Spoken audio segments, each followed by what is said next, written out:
अस्सलाम वालेकुम। क्या आप जानते हैं कि एक बार हज़रत मोहम्मद सल्लल्लाहु अलैहि वसल्लम को ज़हर आलूद खाना पेश किया गया तो फिर क्या हुआ? जानें कि कैसे इस ज़हर का कोई असर नहीं हुआ। और दूसरा, क्या आप जानते हैं कि हज़रत मोहम्मद सल्लल्लाहु अलैहि वसल्लम का कभी साया नहीं बनता था? जानें इस मोइज़े के पीछे की हैरत अंगेज़ हकीकत क्या है। तो आज की इस वीडियो में हम 5 हज़रत मोहम्मद सल्लल्लाहु अलैहि वसल्लम के मोइज़ात के बारे में ज़िक्र करेंगे। सबसे पहला मोइज़ा कि हज़रत मोहम्मद सल्लल्लाहु अलैहि वसल्लम का साया ना होना। तो इसके पीछे की जो हकीकत है वो हम वीडियो की एंड में डिस्क्राइब करेंगे। फ़िलहाल हम मोइज़ात के बारे में ज़िक्र करते हैं। दूसरा मोइज़ा, जब हज़रत मोहम्मद सल्लल्लाहु अलैहि वसल्लम को ज़हर आलूद खाना पेश किया गया तो हज़रत मोहम्मद सल्लल्लाहु अलैहि वसल्लम पर उसका असर क्यों नहीं हुआ, ये भी हम वीडियो के एंड में डिस्क्राइब करेंगे। फ़िलहाल हम मोइज़ात के बारे में ज़िक्र करते हैं। तीसरा मोइज़ा, आप सल्लल्लाहु अलैहि वसल्लम ने कभी ज़्यादा खाना नहीं खाया। मतलब कि हज़रत मोहम्मद सल्लल्लाहु अलैहि वसल्लम का मामूल था कि आप पेट भर कर कभी खाना नहीं खाते थे, चाहे खाना मौजूद हो। चौथा मोइज़ा, आप सल्लल्लाहु अलैहि वसल्लम ने तमाम इंसानों को बराबरी का दर्स दिया है। हज़रत मोहम्मद सल्लल्लाहु अलैहि वसल्लम ने हमेशा इंसानों को बराबरी का दर्स दिया है और आप सल्लल्लाहु अलैहि वसल्लम ने कहा कि किसी को उसकी नस्ल या रंग के लिहाज से कमतर नहीं समझना चाहिए। पाँचवा मोइज़ा, आसमान से गुलाब की पत्तियों का नज़ूल। हज़रत मोहम्मद सल्लल्लाहु अलैहि वसल्लम की ज़िंदगी में कई बार आसमान से गुलाब की पत्तियों का नज़ूल हुआ था।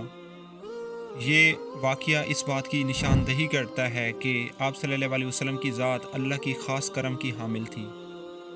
तो अभी हम बताएंगे कि हज़रत मोहम्मद सल्लल्लाहु अलैहि वसल्लम का साया क्यों नहीं बनता था और आप सल्लल्लाहु अलैहि वसल्लम पर ज़हर का असर क्यों नहीं हुआ। तो अगर हम ज़हर की बात करें तो इस्लाम में ये वाक़या सिर्फ़ एक मोइज़ा नहीं बल्कि एक गहरी रूहानी हकीकत की तरफ इशारा करता है। इस वाक़या को ये ज़ाहिर करने के लिए समझा जा सकता है कि जब अल्लाह की रज़ा और हिफाजत शामिल हो तो कोई भी मादी चीज़ जैसे ज़हर किसी शख्स को नुकसान नहीं पहुंचा सकती। हज़रत मोहम्मद सल्लल्लाहु अलैहि वसल्लम का ये वाक़या हमें ये सिखाता है कि अल्लाह के रास्ते पर चलना और इस पर मुकम्मल तवक्कल करना हर किस्म के ख़तरा से महफूज रखता है। तो हमें अल्लाह पर तवक्कल करना चाहिए, तो फिर हमें कोई मादी चीज़ नुकसान नहीं पहुंचा सकती। दूसरे नंबर पे हम एक्सप्लेन करते हैं कि हज़रत मोहम्मद सल्लल्लाहु अलैहि वसल्लम का साया ना होना। तो हज़रत मोहम्मद सल्लल्लाहु अलैहि वसल्लम का साया ना बनना एक इलामत है कि आप सल्लल्लाहु अलैहि वसल्लम को अल्लाह की तरफ से ख़ास इज़्ज़त और मुकाम हासिल है। ये मोइज़ा इस बात की निशानदही करता है कि आप सल्लल्लाहु अलैहि वसल्लम आखिरी और सबसे अजीम नबी हैं और आप सल्लल्लाहु अलैहि वसल्लम की रोशनी जो अल्लाह से आपका ताल्लुक़ और आपकी हदायत का निशान है इतनी बुलंद थी कि ज़मीन पर साया नहीं पड़ता।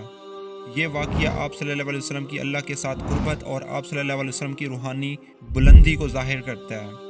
बाज़ तफ़सीरों में ये भी कहा गया है कि हज़रत मोहम्मद सल्लल्लाहु अलैहि वसल्लम का साया ना बनना अल्लाह की तरफ से आप सल्लल्लाहु अलैहि वसल्लम के लिए एक ख़ास इज़्ज़त और एहतराम की निशानी है।